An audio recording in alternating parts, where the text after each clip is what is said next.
ended up requiring their stage 2 to be mandatory for them. And we also asked that they implement the 2-day-a-week watering required by the governor's order, April order. So that's some comments on EID. Do you have any other questions on urges change before I change to transfers? No? Oh, on that one, since Sure. we're talking conservation today and all that, Yeah. in the tiered rate question, so that didn't come up with EID?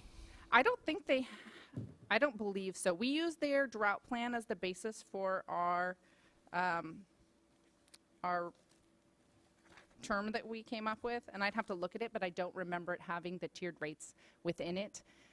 It had a number of things about new agricultural plantings and other issues. So maybe I can just add to that briefly, Member Moore. El Dorado Irrigation District, based on our review of the actions that they've been undertaking, they have implemented a conservation surcharge, but tiered rate structures are something that take a while to be developed and put into effect and may not actually be implementable within the period of the temporary urgency change petition that's being sought.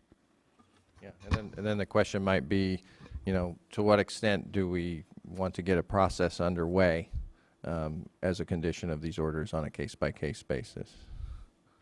And that may be something as well that you want to discuss this afternoon. Okay. And I'll be listening in this afternoon, so it's interesting for me to relate that information to what we're doing in water rights. Oh, I did have a question. Do you Sure. go and double check to make sure that folks are doing what they say they're going to do? They always have a requirement in their urgency change that they have to report to us, and we work out that reporting term with them. So yes, there is like a feedback loop to make sure. I know that a number of communities target a certain amount, and sometimes they achieve more than that and sometimes less. So, okay, so moving on to water transfers, I just wanted to talk a little bit about them and where we're at. So again, we maintain a table on our drought webpage of the 2014 water transfers. You can always see which ones we're working on and what their status is and the target dates for completing them. And as a reminder on those, the most recent governor's drought declaration reduced our noticing time from 30 days to 15. So they're going even faster than they've went before. So just to recap our year so far, we've approved 6 water transfers through 1425, Water Code 1425. We ended up denying 2 water transfers recently due to curtailment. So some type of water transfers can still move forward under curtailment. For example, if the water was already previously stored, those kind can move forward. And some involve kind of more like what you think of direct diversion of the water. So if it was a direct diversion of the water and they're curtailed now, those type of transfers at least can't move forward under the right that was curtailed. Both transfers that we curtailed can actually move forward under other mechanisms.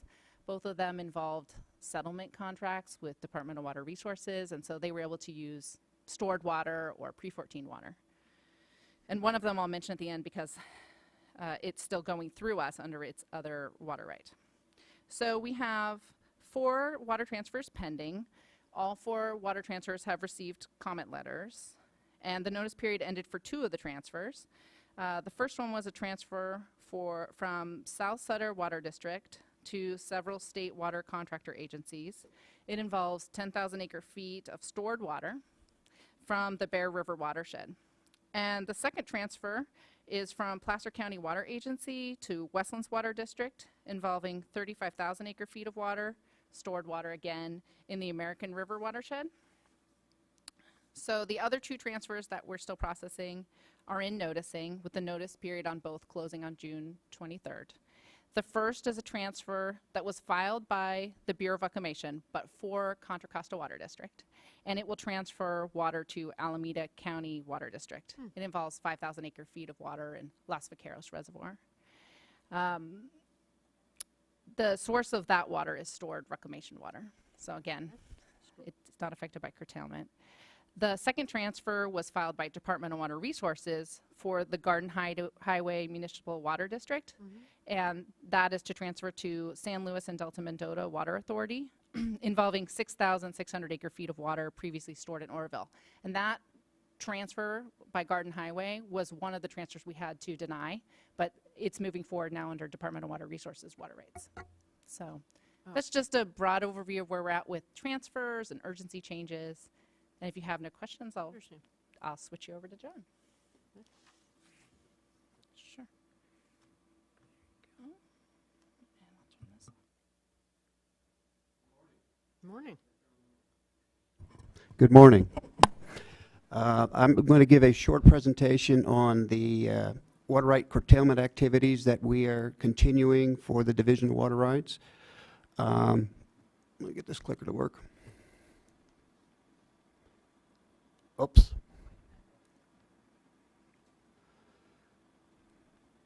What did I do? Back on, sorry. I keep pushing the wrong button, I'm sorry. Amanda, you run it for me. No problem. As you know, we have issued curtailment notices for the Scott River, for surplus class rights in the Scott River up in Siskiyou County, and for post-1914 water rights. And that notice was issued on May 16th. In the Sacramento River, we issued notices on May 27th for all post-1914 water rights. San Joaquin River, the notices went out May 29th for all post-1914 water rights. And then on the Russian River, a notice went out on May 28th for post-1914 water rights that are have a priority date of 1954 or later, and the location would be upstream of the confluence with Dry Creek. So those are the current notices that have been issued. Go ahead and switch. Part of the noticing is a requirement to submit a compliance certification form. And we are receiving these forms. As you can see by the numbers, the total number of water rights curtailed in all those watersheds I just mentioned is 9,528 water rights. Now, there's a smaller number of water right holders, but these are the water rights. And then as far as receiving back the compliance certification forms, we've received 2,036. So that is a 21% compliance rate. 79% have not submitted the reports. Okay. And the compliance certification form, I thought I'd break it down into the watersheds as far as the number of water rights curtailed, and then the percentage of returning farms. I think if you look at that, the Russian River compliance rate is much better than the others. Yep. On the compliance form, it is not a lot of questions. What we're trying to find out is how many of these people are actually stated that they curtailed, whether they're relying on an alternate source, and most importantly, whether they feel that this is their sole source of water for health and safety needs. And those are the columns representing there. The sole sources are the Scott River, there was 1, Russian River 18, Sacramento 94, San Joaquin River 27. Those are current forms received claiming that the permit or license or registration we've issued is their sole source of water. The other column, research alternative sources, we are trying to find out if they're claiming that, how many are researching alternative sources of water. So that's that last column there. Go ahead and click. Health and safety claims. It's important to note under the curtailment process based on water right priority, there is no exemption to the curtailment notice. So we have 140 claims of sole source for health and safety needs. There is no exemption for that under the noticing process. In most cases that we're getting these forms, because we're asking for bare minimum information, we have insufficient information provided to support the claim that it is their sole source.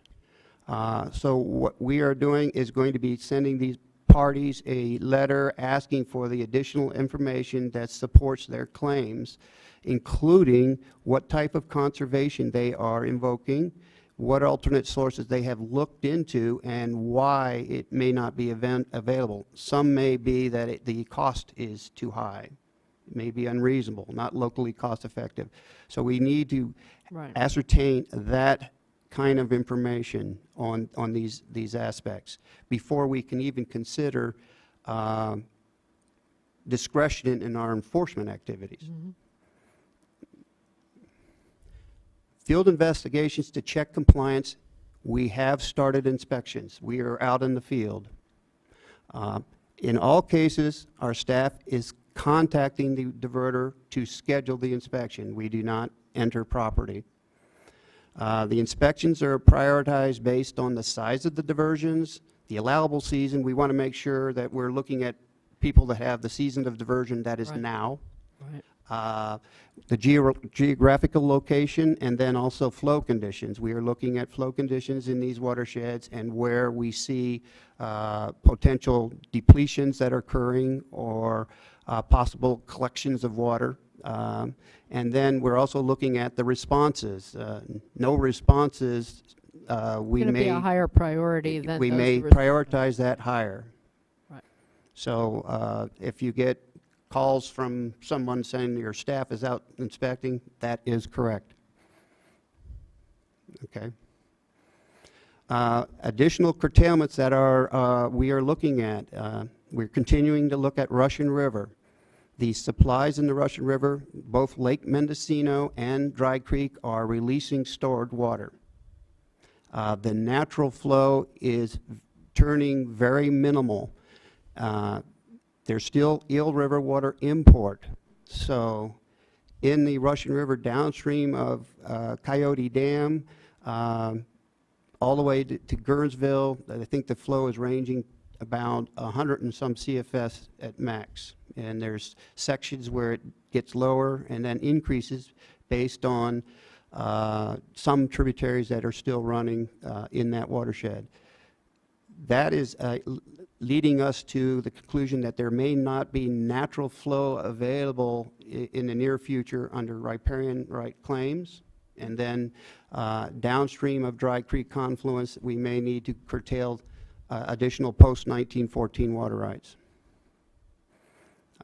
There may be reason to leave some high priority pre-1914 water rights and possibly some post-14 water rights because of the Eel River. But again, we're looking at that. In the Sacramento River, we're looking at tributaries. Most of the reservoirs, I think all the reservoirs are releasing water from storage. And the flows in these tributaries, if you look at the flows along the Sacramento, you see a declining flow as you move down. We are also looking at the San Joaquin and its tributaries. The San Joaquin flow at Vernelis is, I think, about 300 and some CFS today, as Wow. Board Member Doduck mentioned on her visit to the Stanislaus. Stanislaus River, I think its flow above Vernelis at Ripon is about 330 CFS. So upstream of Friant Dam, I think the flow's 1,500 CFS roughly. So there's depletions going on downstream, and the conditions are such that we feel that there may be need for additional curtailments of pre-1914, and possibly because of the available natural flow, there may be riparian rights issues. In addition, we're looking at Eel River tributaries right now, and the supply is going down, and that will be post-1914 water rights on the Middle Fork, Van Dusen, and some of the other tributaries on the Eel River.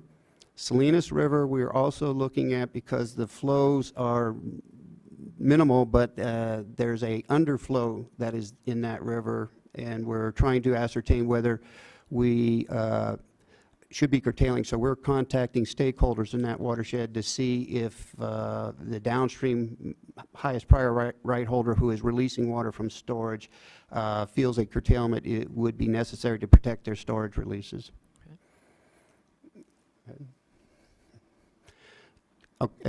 This is just an example of the San Joaquin. The major reservoirs are releasing water from storage. The South Delta demand under statements exceed the Vernelis flow. As I said, exceeds 300 right now. So, and then riparian demands appear to exceed the available natural flow from the tributaries. So that's the conditions that we are looking at for possible future curtailments. Do you have a time sense on that? Are you talking about next week or in 2 weeks or this week? Or? Again, I would think in some of these tributaries it may be soon. At what level? As you know, we're basing our information on the statement reported data and the levels of reporting for year of first use for these statements for pre-14 rights. Some of the data is missing. Mm-hmm. So we're trying to ascertain what to do with ones that we don't have a priority date.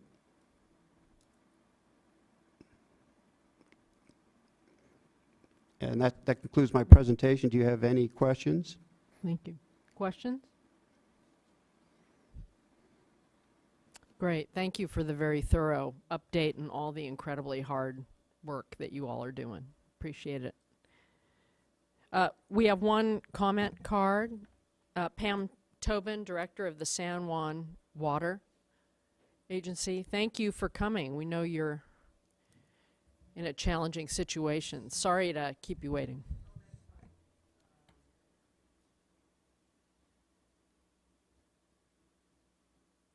I guess it helps when you turn it on. Yes, my name is Pam Tobin. I'm one of the directors of the San Juan Water District, and as I'm sure you can appreciate, Folsom Lake is right out our back door. Steve, I appreciate the observations that you made, particularly with the emergency drought situation. The people in our area are pretty upset. They're coming to our board meetings and they're pointing fingers at us, and they think, because we've educated them, but they think that we operate that reservoir. Mm. And why are you releasing all of our water? Folsom Lake is our only source of water. We only get surface water. We have no groundwater wells. You know, where the releases that have been going on lately are disturbing at best. Those releases, of course, are done by the Bureau of Reclamation. And just to give you some background, the last 3 years we've been going to Washington, D.C., and we've been meeting with them. And then over the last 3 years, the situation at Folsom Lake has become worse. The lake levels go down every year. Every year that we start into the new year, we have less storage than we did the year before. This year, we were well below the 400,000 acre feet that we started with in 2012. And if the flows continue the way they are, by the end of November, we will be somewhere around 161,000 acre feet in that lake. And it's no longer a lake at that point, it's a river. And I understand that there have been studies on the fish and the flows, but there's water being released for fish that are not endangered species. And the cold water pools won't be there in the fall when they come back up. So it just seems ironic to me that we're releasing those flows so that the fish can do what the fish need to do, but the cold water won't be there in the fall. So when they come back up to spawn or do whatever they want to do, we're just going to be frying them right where they swim, because they won't. That's not a survival. That is just not sustainable for them. We do have pre-1914 water rights. And because we have no wells and we have no other ways to get water, and currently we're working on things like interties, and we have an emergency response drought plan, and we've got some CIP projects that are going to go in to help do this. we've adopted conservation to the point where in the San Juan region, we are realizing a 32% conservation effort, okay? Combined in the regional area between Yolo counties, El Dorado County, Placer County, and Sacramento County, I think if you averaged all those numbers, and you'll hear from John Woodling today from the RWA, they're approaching 18 to 20%. So we're well within the governor's conservation plan. But I think what's disturbing is that when you get a room full of people that put a check next to your name and voted for you to protect the things that are near and dear to them, including the quality of their life, and they talk about, well, why are we releasing water for fish? When are people more important? Our businesses are going under. We have landscapers with over $1 million worth of product that can't water them. There are pool builders that can't build pools because they can't fill them. And it just goes on and on and on. And you know, agriculture is a whole nother topic too, but it's all part of the overall water plan for the state of California. And, you know, when we were back in Washington, it was funny to think that a lot of the constituents felt that, well, a lot of the representatives felt that the drought only affected California. Well, that's not true. When they get to the grocery store and they hit the checkout stands this summer, they'll realize that there's an eco faction to this, and it's going to be a lot more expensive for a lot more people. So there's the rippling effect there. I think the flows that I was the most concerned with, and the reason I'm coming to you today on behalf of us, is to ask you to please, or request that you please hold Bureau of Reclamation's feet to the fire on these flows.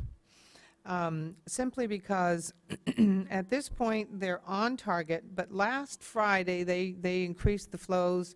They said they were going to increase the flows to 2,500 and, oh no, on 6/13 it was, the change order was for 2,759 acre feet. And currently, so let's see, 6/9 the change went from 2313 outflow to 1807. On the 10th it went from 2313, the change went to 1957.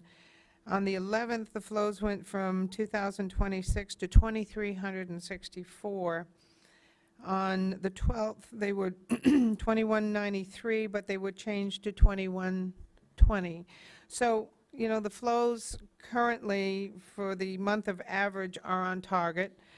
Even with the increased flows in June, as long as they stick to the plan,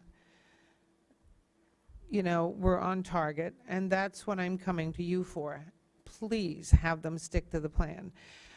Barge is not an option for us. I mean, that's just not, I mean, we're going to daylight, and we have no other water resource. And so I appreciate the observations. I know that the entire state is in a world of hurt, and I understand that.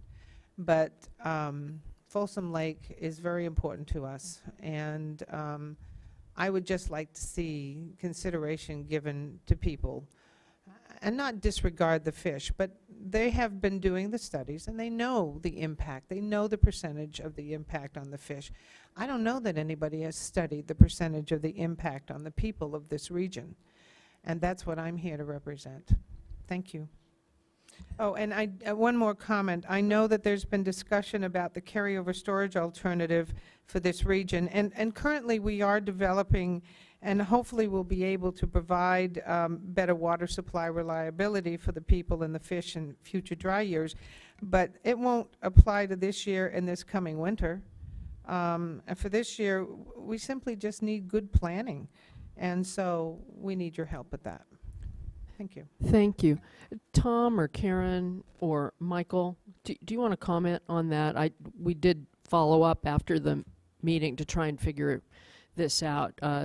Just so you know, in terms of our standards, there have been temporary urgency changes as part of the overall drought operations plan, and Mr. Howard did slash fish flows in the sense of balancing. So everybody's going to be hurt this year, but in particular, can you illuminate this particular issue? I don't think you may have the answer, but what the issues are in terms of the water right that these folks have versus BOR's operations, and where sort of the human health and safety issues come in for them. I know it gets crazy making to think about how low the reservoir may be if we're going into another dry year.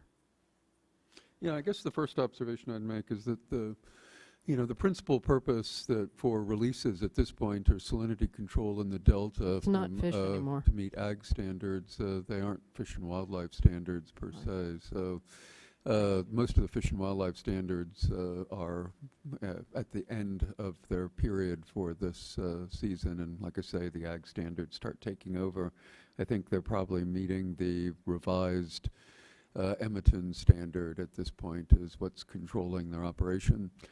To some extent, the operation of Folsom is being driven by the fact that the winter run operation for Shasta has been locked in for temperature control, and they aren't using Shasta any longer to meet Delta obligations. They're only operating it for temperature control.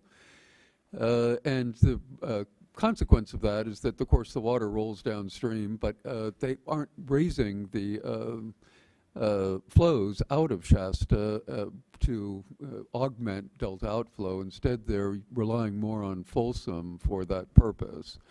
And that's meant to be preserving the cold water pool for the winter run Chinook salmon later in the year. Michael and I are going to be talking with the Bureau probably this week or next week about some of the water right conditions that exist and what effect they may have on the present operation of Folsom. So we haven't worked through that yet, but we were going to talk to them.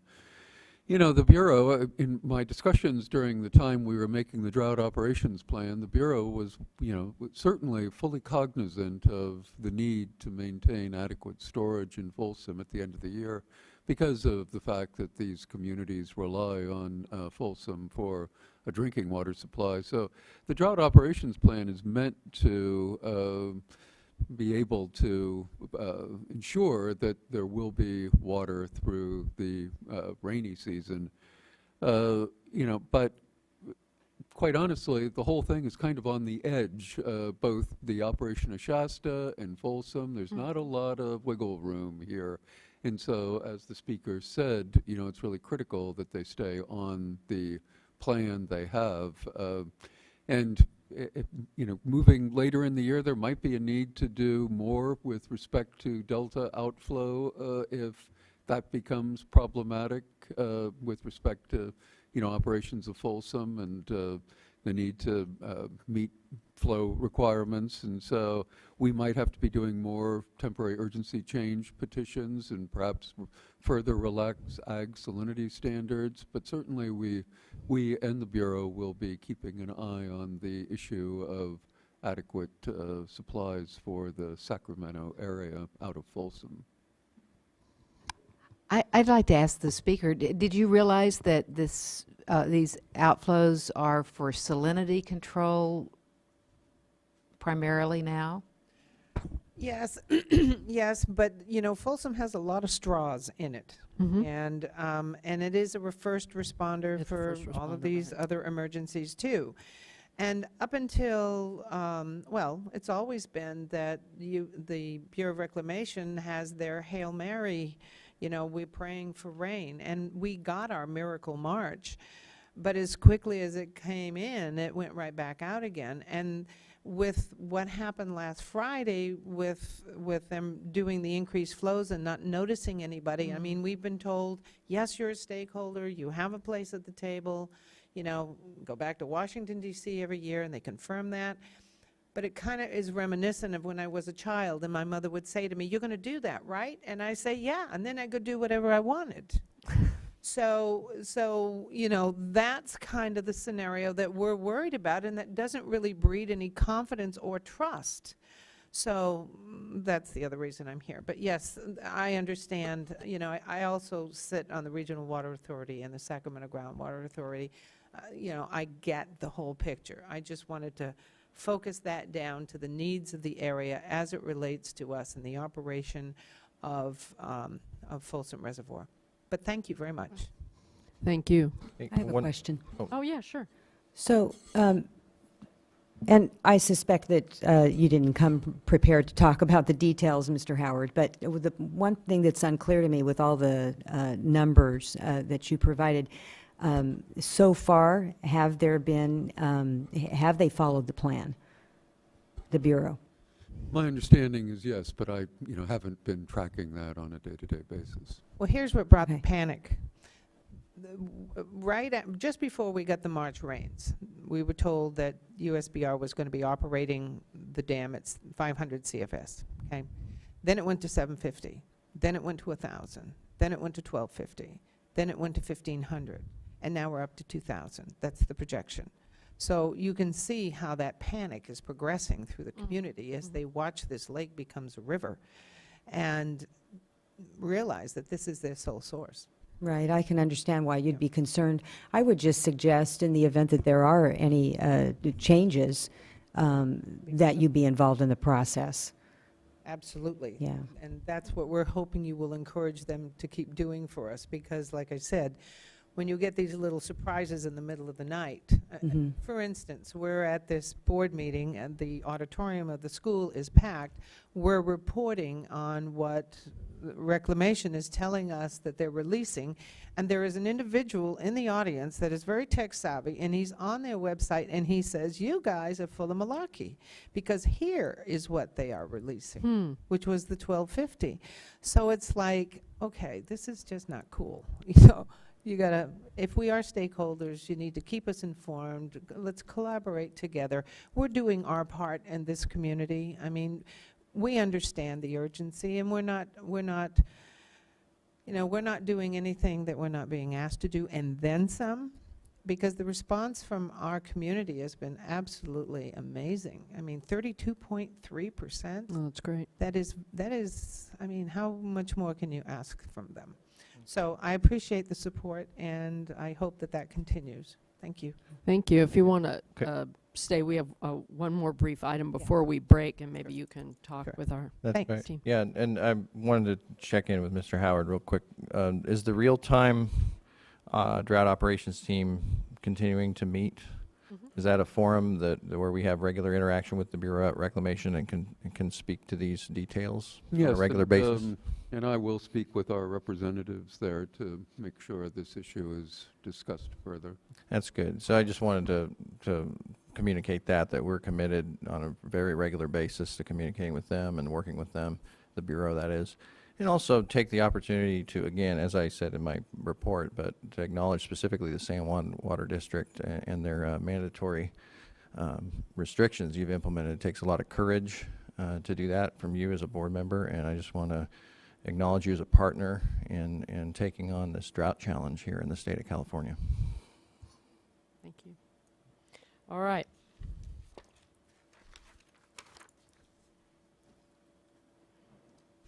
We're going to do item number 10 at 12:30. So that leads us to item number 11, Executive Director's Report. Thank you for the very thorough report, as always. They're actually great to carry around and read, too. But, I mean, just carry around. I put it under my pillow, and somehow I know everything. Osmosis, yeah. Right. No, it's a great summary, because we can't talk about every single thing that's happening, and the amount of things that are happening is actually rather extraordinary at the state board. It's an incredible amount of work. So, So, I have a question. I'm actually but- going to say something. Oh my goodness! I was going to go straight to questions. Yeah. Mr. Howard. Oh, I was only going to mention that we are going to have our fee stakeholder meeting on Friday. Good. That was something that we tried to do annually. One thing I would mention, because it has been raised by some parties, is last year when the board adopted its fees, there was some discussion about when would be the right time to have the fee stakeholder meetings.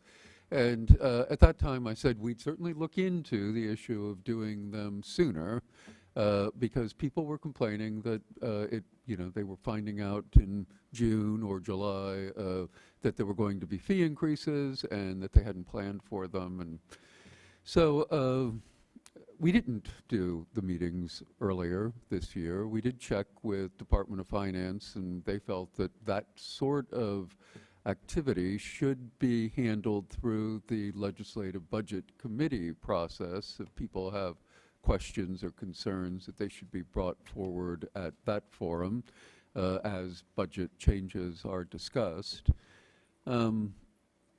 And, we've gone back and forth with this issue over the years, and sometimes when we've checked with the administration, we've always sort of gotten that kind of reply, but a couple of times we never checked with the administration, and we went ahead and held some of these meetings beforehand.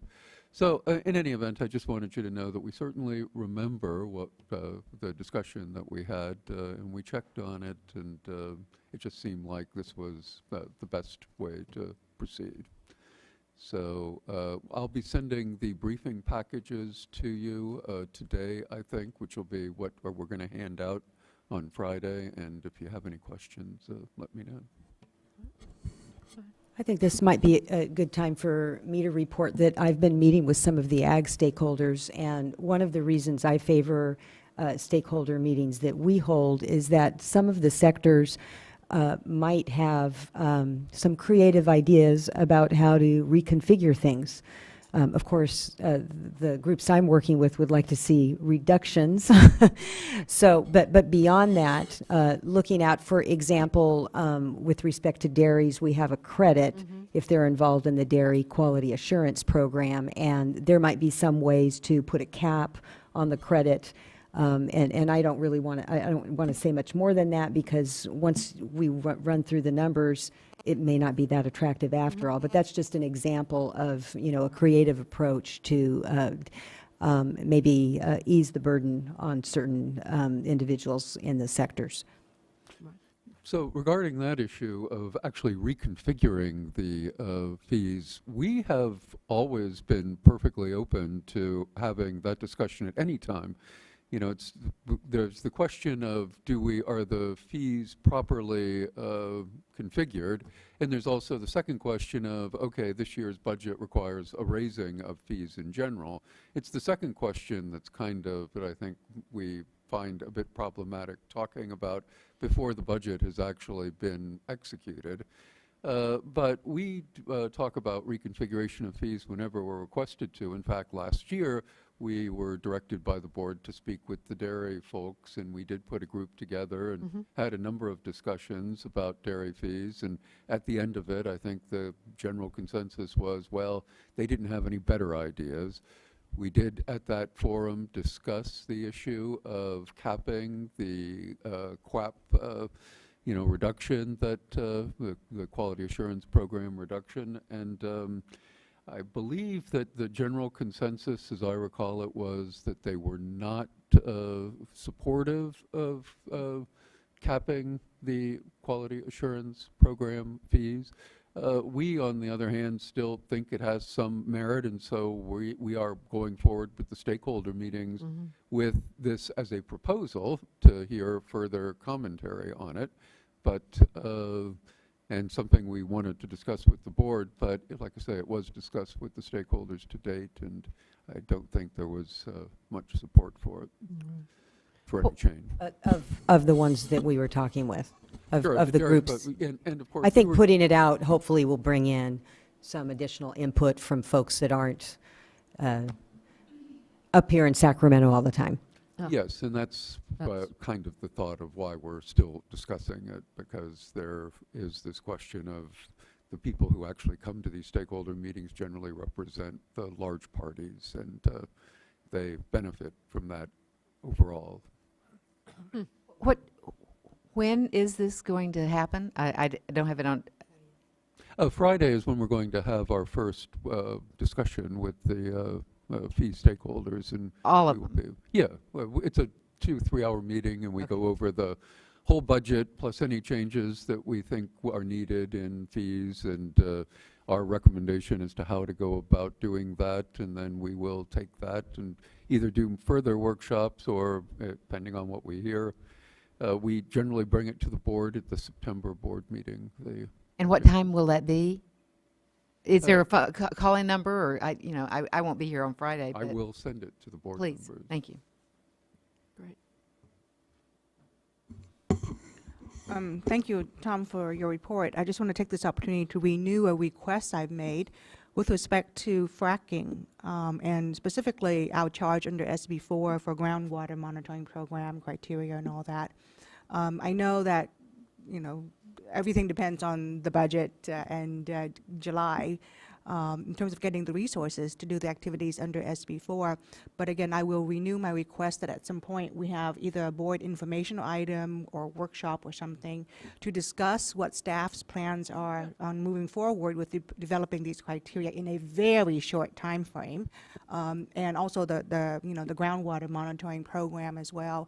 I know that there are a lot of stakeholders who are very interested in what our plans are and would like to provide their input, and I would like to hear from them as well as from the staff as well.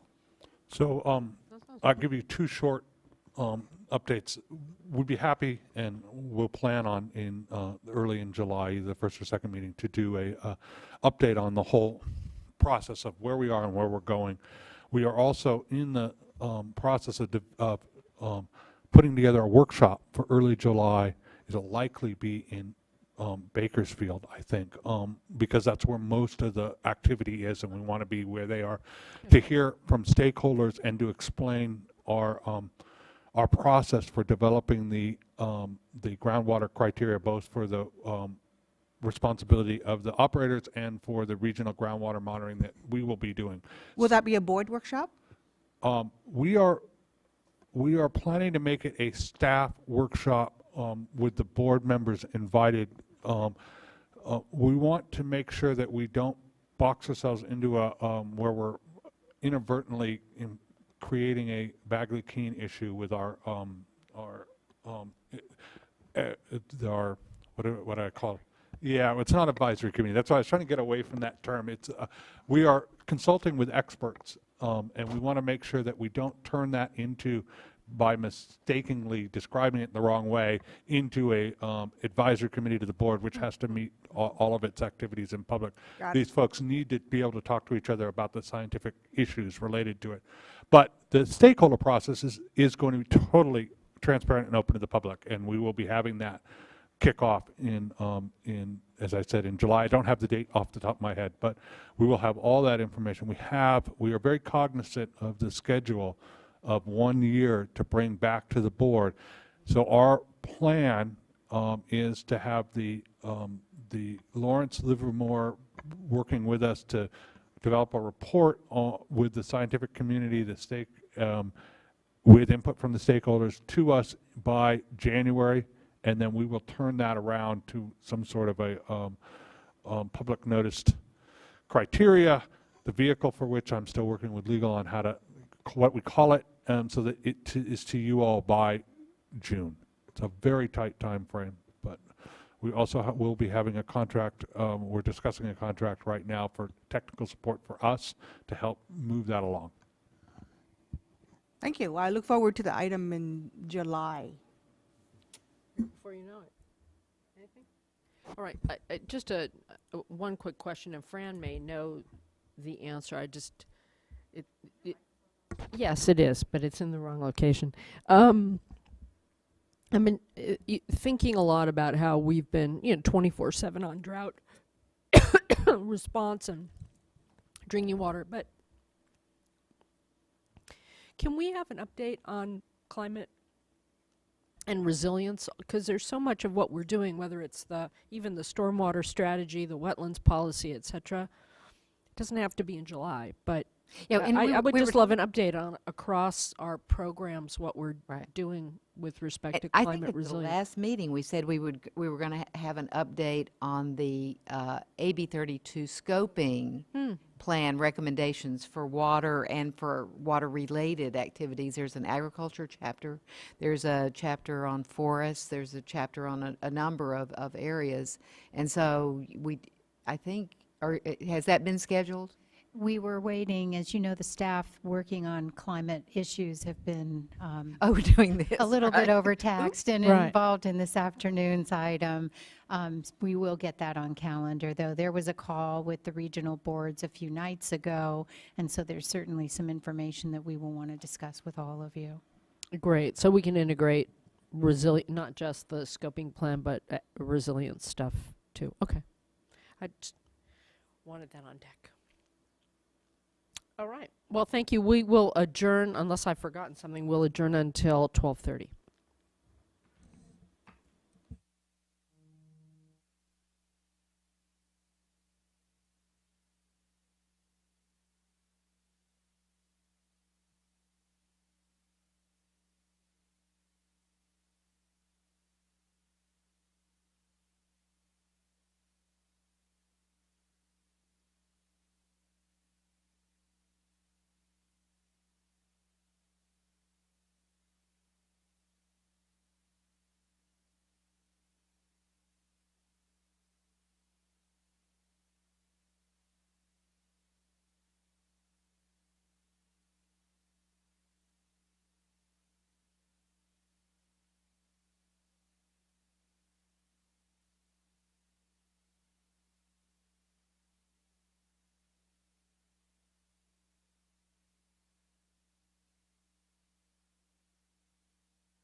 Test check 1, 2.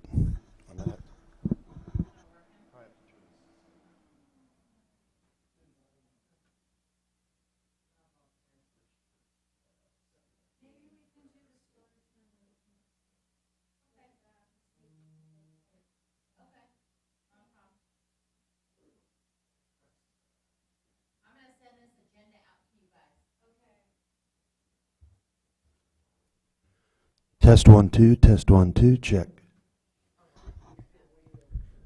Check 1, 2. Test, test, test.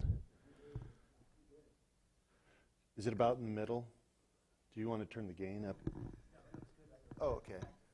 We probably said it before. Yeah, go ahead and look at it. Okay. It looks like it's not even going near the middle. I guess you all wondering why I called this meeting. So am I. Test 1, 2, 1, 2. Test 1, 2. It's not even going halfway. It sounds really good. Test 1, 2, 3. 1, 2. 1, 2, 3. Testing, testing, testing. Good. What's that?